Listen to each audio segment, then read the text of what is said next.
నా చెరువండి ఇది. ఇది కరెంట్ లేదు, కరెంట్ లేక చాలా అధ్వానంగా తయారైంది. ఎవరో లీజుకి రావట్లేదు నాకు. ఇదిగో ఈ గవర్నమెంట్ పొంతండి, అది ఆ పొంతలో నుంచి నాకు దారి ఉంది, టాటర్ వెళ్ళి దారి ఉంది, టాటర్ వచ్చి దారి నా డాక్యుమెంట్లో కూడా ఉంది. కిందోళ్ళకి మేము ఏం చేసామంటే ఇలాగ మా గట్టు మాది శాఖం ఈ పక్క వాళ్ళది శాఖం వేసుకుని అలా తిప్పి ఆ చెట్ల పక్క నుంచి అలాగ కిందోళ్ళకి దారి ఇచ్చేసాం. ఇప్పుడు నేను కరెంట్ లేదు, నా చేను చాలా ఇబ్బంది పడిపోతున్నాం, కరెంట్ వేయించుకుందామని నేను ఏఈ గారి దగ్గరికి వెళ్ళి అడిగితే ఏఈ గారు సర్లే అని చెప్పేసి ఒప్పుకున్నారా. అయితే ఈ చెరువు గల అతను పాటపళ్ళ వీరస్వామి ఏదో గవర్నమెంట్ డాక్టరో ఏదో చేస్తున్నాడు, అతను కంపౌండరో డాక్టరో నాకు తెలీదు. ఇతనికి ఒక అరెకరం ఉంది, కింద అరెకరానికి ఆల్రెడీ దారి ఇచ్చేసాం.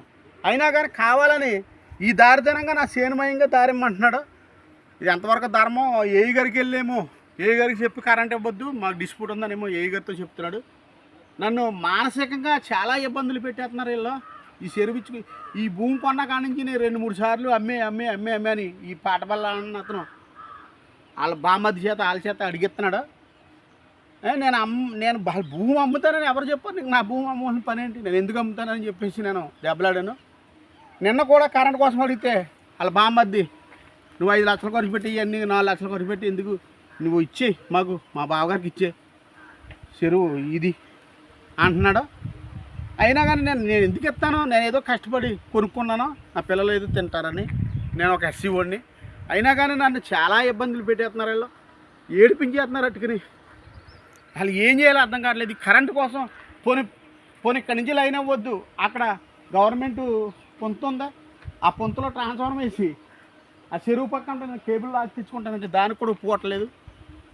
చాలా దారుణంగా ప్రవర్తిస్తున్నారు వీళ్ళు, నన్ను ఏడిపించేస్తున్నారు సార్. నన్ను అసలు ఏం చేయాలో నాకు అర్థం కావట్లేదు.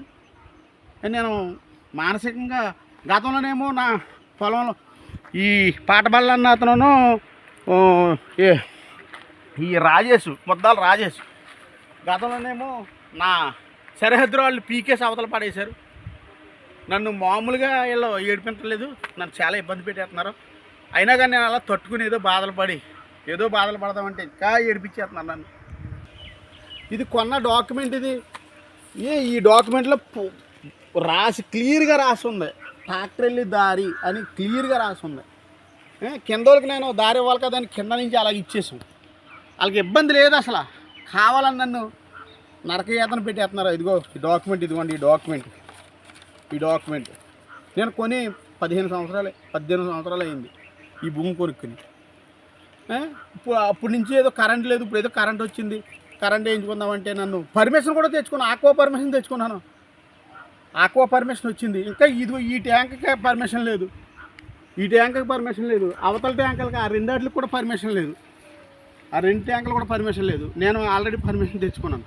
నన్ను మానసికంగా ఇబ్బంది పెట్టేసి చాలా నలిపేస్తున్నారు బాబు. నన్ను ఇది ఏం చేయాలో, సావాలో బతకలో నాకు అర్థం కావట్లేదు. నా పరిస్థితి అలా ఉంది.